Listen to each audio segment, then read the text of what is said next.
হরে Krishna, Radhe Radhe. GK বিকেএমের চ্যানেলে আপনাদের সবাইকে সুস্বাগতম। আমি বিবেক মল্লিক।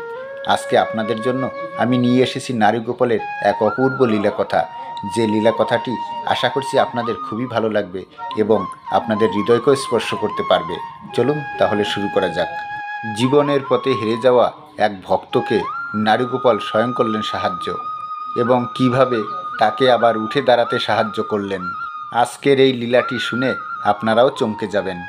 আপনারা ভাবতেই পারবেন না যে ভগবান সবসময় নিজের ভক্তদের কিভাবে সাহায্য করেন এবং সর্বদা নিজের ভক্তের কাছেই থাকেন। আজকের এই অপূর্ব লীলা কথাটি আমাদের সঙ্গে শেয়ার করেছেন কলকাতার নিবাসী প্রশান্তবাবু। প্রশান্তবাবু আমাদের বললেন তাদের গ্রামের বাড়ি মেদিনীপুরে, কিন্তু কর্মসূত্রে তারা কলকাতায় থাকেন। এমনকি কলকাতাতেই তারা নিজেদের বাড়িঘরও তৈরি করেছেন। বর্তমানে এখন সেখানেই পার্মানেন্টলি আছেন। বাড়িতে মা, বাবা, প্রশান্তবাবু এবং তার স্ত্রী ও তাদের 2 মেয়ে, এই কয়েকজন মিলেই তারা থাকেন। প্রশান্তবাবু একটা কাঠের কারখানায় কাজ করেন এবং প্রশান্তবাবুর বাবা একজন অবসরপ্রাপ্ত শিক্ষক। বাবার পেনশন এবং প্রশান্তবাবুর কর্মের উপার্জনেই তাদের দিন ভালোভাবে কেটে যেত। কিন্তু আপনারা সকলেই জানেন, এক সময় লকডাউন ডেকেছিল। প্রায় 1 বছর ধরে সেই লকডাউন ছিল এবং তাতে প্রত্যেকে সবাই ভেঙে পড়েছিলেন এবং তাদের ব্যবসাও ধীরে ধীরে খারাপ হতে লেগেছিল। বেশিরভাগ মানুষই বাড়িতেই বসে থেকেছেন। কাজ না থাকায় মানুষ যে কত কষ্টে দিন কাটিয়েছেন একমাত্র তারাই জানেন। আর প্রশান্তবাবুর জীবনে ঠিক এই ঘটনাটাই ঘটেছিল। লকডাউনের কারণেই প্রশান্তবাবুর কারখানা বন্ধ হয়ে যায় এবং তিনি সম্পূর্ণভাবে বাড়িতেই বসে যান।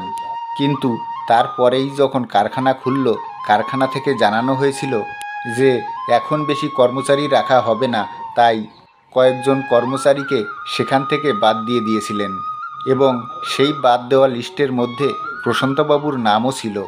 আর তারপরে তিনি অনেক জায়গায় চাকরির চেষ্টা করেছেন, কিন্তু তার দুর্ভাগ্য যেন তখন কপালেই বসেছিল এবং তিনি কিছুতেই নিজের একটা চাকরি জোগাড় করতে পারছিলেন না। বাবার পেনশনের টাকায় তাদের দিন ভালোই চলে যাচ্ছিল, কিন্তু তবুও প্রশান্তবাবুর মনে একটা কথাই বারবার আসতো যে আমি শুধু বসেই আছি আর কিছুই করতে পারছি না। নিজের যে একটা ব্যবসা করব, তার জন্যও তো কিছু টাকা লাগবে, সেই টাকাও তো আমাদের কাছে নেই। কী যে করি কিছুই বুঝে উঠতে পারছি না। প্রশান্তবাবুর বাবা তাকে অনেক বুঝিয়েছিলেন, চিন্তা করো না, সময়ের সঙ্গে সঙ্গে সব কিছুই ঠিক হয়ে যাবে। তুমি তো ভালো ছেলে, তাহলে তুমি এত চিন্তা করছো কেন? নিজের ভগবানের উপর ভরসা রাখো, সব কিছুই ঠিক হয়ে যাবে। কিন্তু বাবার এইসব কথা শুনে প্রশান্তবাবুর মনে কোনো শান্তি আসতো না। তিনি মনে মনে ভাবতেন, এগুলো সব কথার কথা বাবা, ভগবান আর কি করবেন? তিনি আর কতজনেরই বা খেয়াল রাখবেন? সারাদিন কাজের সন্ধানে ঘুরে যখন তিনি কোনো কাজ পেতেন না, তখন মাথা নিচু করে বাড়ি ঢুকতে তার বড় কষ্ট হতো। কিন্তু তিনি কি করবেন? তার যে কিছু করারই ছিল না। সর্বদা তার মা, বাবা, নিজের স্ত্রী, 2 মেয়ের সামনে সর্বদাই যেন তাকে অপরাধী মনে হতো তার। সকলেই তাকে খুব বোঝাতেন যে তুমি কোনো চিন্তা করো না, যখন ভালোভাবে লকডাউন খুলে যাবে তখন তুমি ঠিক কাজ পেয়ে যাবে। এখন অত চিন্তা না করে শান্ত হয়ে থাকো। কিন্তু কারো কথাই যেন প্রশান্তবাবুর কান অবধি পৌঁছাতো না। সর্বদাই তিনি মন খারাপ করেই বসে থাকতেন। এইভাবেই দিন কেটে যাচ্ছিল। হঠাৎই একদিন দুপুরবেলা তাদের বাড়ির দরজাটা কে যেন ধাক্কা দিল। সঙ্গে সঙ্গে প্রশান্তবাবুর বড় মেয়ে গিয়ে দরজাটা খুলে দিলেন। খুলে দিতেই তারা দেখলেন যে পাশের বাড়ির কাকিমা এসেছেন। তিনি এসে বললেন, আজকে আমার নাতনির জন্মদিন, তাই তোমাদের সকলের নিমন্ত্রণ, তোমরা সকলেই যেও, কেমন? প্রশান্তবাবু হাসি মুখে বলেছিলেন, ঠিক আছে, আমরা সবাই মিলে চলে যাব। এবং সেদিন তারা সন্ধেবেলায় সকলে মিলে চললেন পাশের বাড়ির নিমন্ত্রণ খেতে। তবে সেখানে গিয়ে তিনি এক অদ্ভুত ঘটনা দেখলেন। তিনি দেখলেন যে মেয়েটির জন্মদিন হচ্ছে, তার বাম হাতের উপর কিছু একটা বসিয়ে রেখেছেন এবং ডান হাত দিয়ে কেক কাটছে।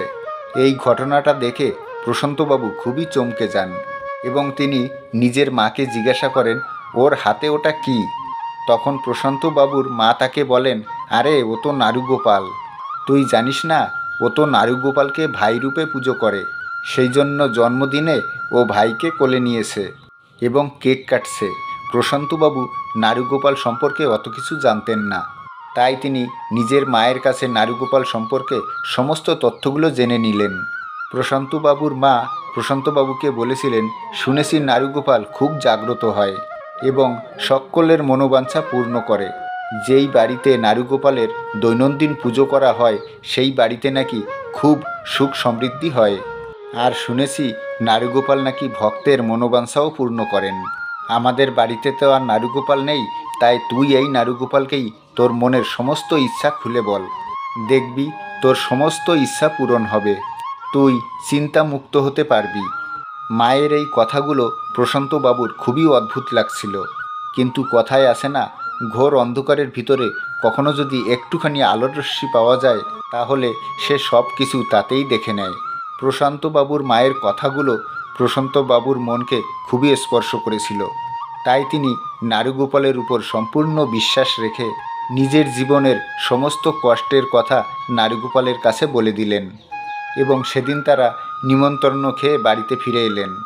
পরের দিন প্রত্যেক দিনের মতো প্রশান্তবাবু আবার তিনি নিজের কাজের জন্য খোঁজ করতে গেলেন এবং সারাদিন ঘুরে কাজ না পেয়ে তিনি যখন সন্ধেবেলায় বাড়িতে ঢুকলেন তখন দেখলেন বাড়িতে একজন লোক বসে আছেন, যাকে ঘিরে বাড়ির সকলেই কথা বলছে। প্রশান্তবাবু লোকটিকে একটুও চিনতে পারলেন না এবং তিনি বাড়িতে ঢুকে তাদের কাছে বসলেন।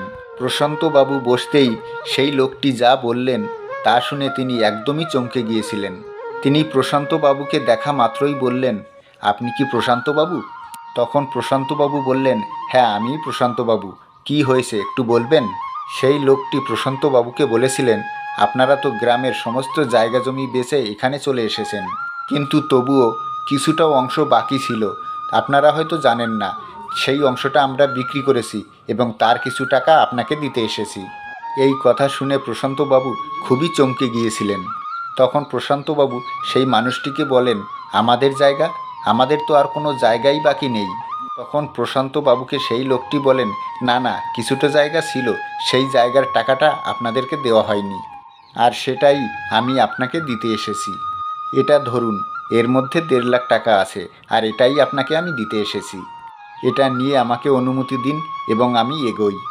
এই বলে লোকটি প্রশান্তবাবুর কাছে 1.5 লাখ টাকা তুলে দিয়ে তিনি চলে যান।